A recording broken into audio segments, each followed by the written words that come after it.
नमस्कार, सत श्री अकाल, अस्सलाम वालेकुम। कैसे हैं आप सब लोग? उम्मीद है खैर खैरियत से होंगे। भाई कल मैंने वीडियो नहीं बनाया क्योंकि जज्बात और हालात ही कुछ ऐसे थे कि कल एकदम दिल चाहा नहीं वीडियो बनाने का, और आज छुट्टी का दिन था तो मैंने कहा आराम से बनाएंगे, इसलिए इस डिलेड वीडियो के लिए मैं आपसे माफ़ी चाहता हूँ। लेकिन कल साहब इंडिया और पाकिस्तान दोनों ने जो है वो अपना पहला world cup preparations after announcement of the world cup squad के बाद जो है वो पहला मैच खेला, और दोनों ही टीमें हारी। और दोनों ही टीमों को आई थिंक अपनी अपनी रिस्पेक्टिव स्टैंडिंग्स जो हैं वो पता चली कि कहाँ पे की टीमें खड़ी होती हैं। पाकिस्तान के बारे में हम एक अगली वीडियो में बात करेंगे, लेकिन ये वीडियो है इंडिया के बारे में। तो इंडिया ने कल ऑस्ट्रेलिया से जो है वो अपना पहला T20 इंटरनेशनल खेला of the build up to the world cup. 4 wicket से इंडिया हारा, और आई थिंक बड़ी कन्विंसिंगली हारा, और 208 लगाने के बाद बोर्ड पे हारा। आई थिंक सबसे ज़्यादा जो ट्रबलिंग इंडियन समर्थकों के लिए, टीम मैनेजमेंट के लिए जो बात है वो यही है कि इंडिया जो है वो बहुत आसानी से हारा, और इतना एक विशाल स्कोर 208 रन का बोर्ड पे लगाया, और उसके बाद जो है वो इंडिया हारा।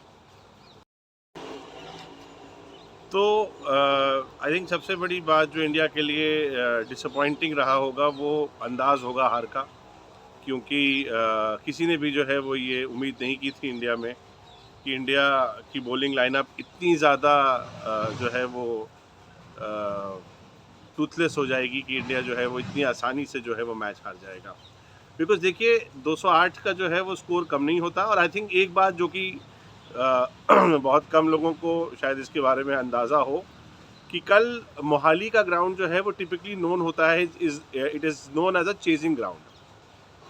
हर आदमी कहता है कि मोहाली में आप टॉस जीतिए और बॉलिंग करिए, क्योंकि सेकेंड हाफ में जो है स्पेशली इन महीनों में सितंबर टू मार्च हम सब जानते हैं इंडिया में रात में हल्की हल्की जो है वो या तो उमस होती है या थोड़ी सी ठंडक होती है, जिसकी वजह से ओस जो है वो ड्यू हो जाती है। लेकिन कल मोहाली में ड्यू नहीं थी।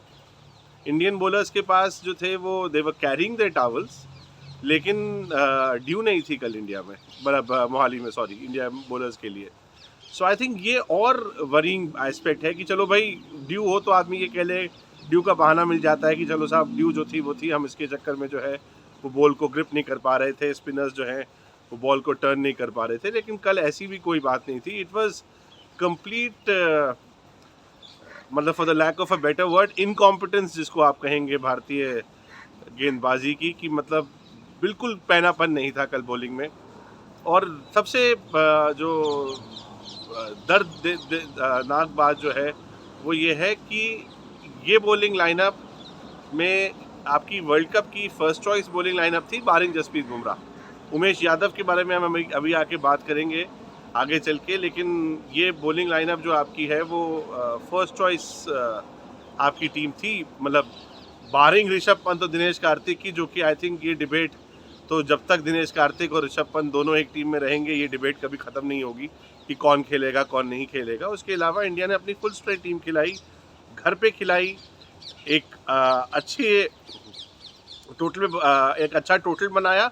और ख़ास बात यह है कि जिस तरीके से इंडिया कल हारी, कल अगर मतलब बहुत लोग, मैं कल अगर इंडिया 225 भी बना देती ना तब भी इंडिया हार जाती, क्योंकि बहुत लोग, मैं इस बात देख रहा हूँ सोशल मीडिया पे, और हमने भी इस बात में अपने इंटरनल डिस्कशंस में हम ये बात कर रहे थे कि भारत जो है वो लगातार जो है वो 10, सवा 10, साढ़े 10 के रन रेट से खेलता चला गया 20 ओवर। अगर आप देखें भारत का, तो एक जो स्पाइक होती है बारिंग दोज लास्ट 3 बॉल्स जो कि हार्दिक पांड्या ने फेस करी, वो आपको कहीं स्पाइक नहीं दिखी। कंसिस्टेंटली 10 रन प्रति ओवर से भारत खेलता चला गया।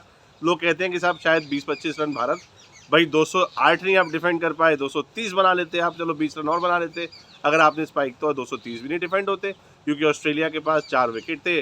मैथ्यू वेड 200 के स्ट्राइक रेट से ऊपर खेल रहे थे 45 पे, और उनके पास 4 बॉलें अभी भी बची थी। जिस तरह से उन्होंने अपनी चेज़ को टाइम किया, तो आई डोंट थिंक 208, 225 ये सब कोई फ़र्क पड़ता है इन सब बातों से, बिकॉज जब आप 208 नहीं रोक पाए तो आप 225 भी नहीं रोक पाएंगे। अब थोड़ी सी मैं जिस बात के बारे में मैंने उस दिन रोहित शर्मा की प्रेस कॉन्फ्रेंस के वाली वीडियो में मैंने जिस दिन बात ये करी थी, तो उस दिन हमने ये बात करी थी कि रोहित शर्मा ने बड़ी तारीफ़ करी उमेश यादव के बारे में। अच्छा, मुझे ये बात बाद में मैंने हमें पता चली कि Umesh Yadav just like Jasprit Bumrah, just like Harshad Patel is also coming back from a rehab. कि उम्र ऐसा नहीं है कि उमेश यादव जो है वो कहीं आपको डोमेस्टिक क्रिकेट या कोई और फॉरेन लीग या कोई काउंटी खेल के आ रहे थे। He was coming from the NCA. तो भाई अगर एनसीए से ही खिलाना था तो फिर तो बहुत सारे ऑप्शंस थे आपके पास। फिर तो आप अगर ऐसे ही किसी बॉलर को आपको खिलाना था, बिकॉज उमेश यादव का ये बात मैंने कल पढ़ी और मैं इस बात से इत्तेफाक रखता हूँ कि Umesh Yadav is actually a regressive choice for a bowler. आप पीछे जा रहे हैं, आप आगे नहीं जा रहे हैं T20 क्रिकेट में। क्योंकि अब ऐसे तो फिर कल हमारे बड़े फेमस जर्नलिस्ट हैं, वो अपना यूट्यूब चैनल पे कल उन्होंने एक बहुत अच्छी बात करी। उन्होंने कहा फिर ऐसे तो आप सुरेश रैना और युवराज सिंह को भी टीम में ला सकते हैं। अगर आपको बैटिंग आपकी नहीं चल रही तो वो आपको ऑलराउंडर्स की कमी है तो सुरेश रैना को ले आए। बिकॉज उमेश यादव ने पिछले 3 साल से आपकी स्कीम ऑफ थिंग्स में उमेश यादव कहीं है नहीं। और अगर इतना ही डेस्परेट मूव था आपका तो फिर तो आप उमरान मलिक को खिला सकते थे। बिकॉज और क्या भाई, उमरान मलिक इससे ख़राब क्या कर लेते आप मुझे बताइए ना। ठीक है, आप कहेंगे कि मतलब 2 विकेट उमेश यादव को मिल गए, लेकिन उमेश यादव ने 2 ओवर में तकरीबन मेरे ख्याल से पहली 4 बॉलों पे 16 रन दिया। If I am not wrong 2 over में 27 या 28 रन दिए उमेश यादव ने for 2 wickets. And Steven Smith का जो विकेट उसमें से था उमेश यादव का, वो तो बहुत ही इफ़ी विकेट था। ठीक है, अल्ट्रा एज में आई, लेकिन मतलब that was hardly a bowlers wicket. आप ये नहीं कह सकते कि उसमें उमेश यादव की बहुत कोई ऐसी चीज़ थी। It was just Steven Smith was unlucky कि उनको जो है वो स्टीयर करने जा रहे थे, वो उन्होंने ट्विस्ट हो गए। बिकॉज स्टीवन स्मिथ की वो मतलब उनका स्ट्रॉन्ग सूट नहीं है इनोवेटिव क्रिकेट खेलना, और वो उसमें वो फंस गए। लेकिन सब overall very disappointing, more questions than answers for the Indian cricket team going into the world cup, जो कि अब तकरीबन आई थिंक इंडिया का आज 21 सितंबर है। इंडिया को तकरीबन अपना अगला मैच 1 महीने के अंदर ही खेलना है। सो आई थिंक भारतीय गेंदबाजी के लिए ये बहुत चिंता का विषय है। बिकॉज सवाल ज़्यादा हैं इस वक्त गेंदबाजी के पास और जवाब कम है। और पहले मुझे भी लगता था कि चलो भाई हर्षद पटेल और बुमराह आ जाएंगे तो शायद गेंदबाजी में बहुत एक परिवर्तन आ जाएगा। लेकिन बुमराह आ जाएंगे, परिवर्तन आई एम श्योर कुछ लेके आएंगे, लेकिन बुमराह भी जस्ट लाइक और हर्षद पटेल एंड उमेश यादव एनसीए से आ रहे हैं। सो उनको भी कुछ तो टाइम लगेगा अपने आप को वापस सेटल इन करने में। वो कितनी जल्दी अपने आप को ईज इन कर पाएंगे फर्स्ट 11 में, ये एक बहुत बड़ा इशू होगा कि कब तक जसप्रीत बुमराह अपने आप को सेटल इन कर पाते हैं इस बॉलिंग यूनिट में। तो आई थिंक ओवरऑल बहुत डिसअपॉइंटिंग था इंडिया का। हार्दिक पांड्या ने बहुत अच्छी बारी खेली। आई थिंक हम डिसअपॉइंटमेंट में बह जाते हैं तो हम लोग अच्छी चीज़ों को जो है वो नहीं उस पर फोकस करते। लेकिन I think Hardik Pandya was a huge positive for the Indian team, जो उन्होंने 71 जिस तरह की बारी खेली। और आई थिंक बहुत कुछ हार्दिक पांड्या जो है वो MS धोनी की तरह अपने आप को धीरे धीरे फिनिशिंग रोल में मोल्ड कर रहे हैं, जो कि आई थिंक बहुत अच्छी खबर है भारतीय बैटिंग के लिए। कि लेकिन और KL राहुल के 55 रन भारतीय सलामी जोड़ी में एक बहुत बड़ी राहत का एक संदेह ये भी था।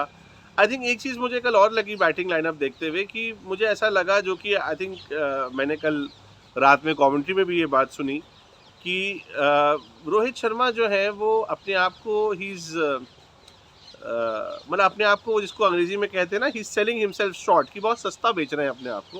बिकॉज रोहित शर्मा जिस कैलिबर के प्लेयर हैं और जिस तरह की बल्लेबाजी रोहित शर्मा कर सकते हैं, रोहित शर्मा का ये जो जिस तरह से वो खेल रहे हैं कि वो, बिकॉज रोहित शर्मा देखिए, रोहित शर्मा उस तरह के खिलाड़ी हैं कि अगर रोहित शर्मा अपने आप को 40 बॉलें देंगे ना, तो रोहित शर्मा आराम से 65, 70, 75, 80 रन भी हो सकते हैं। कि रोहित शर्मा 200 के स्ट्राइक रेट में बहुत आराम से खेल सकते हैं।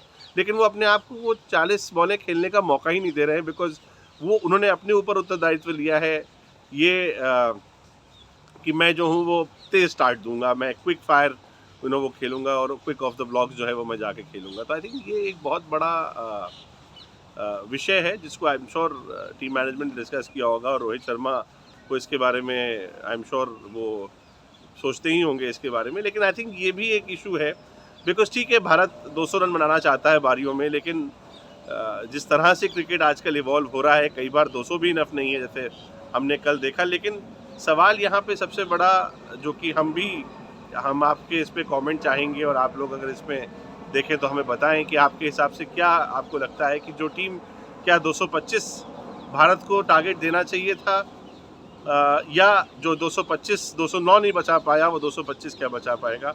आई थिंक मैं भी इस बात से सहमत हूँ कि अगर 208 अगर आपके पास बॉलिंग आपकी ठीक ठाक होती तो आप 208 का जो लक्ष्य था वो आपको कल रोकना चाहिए था।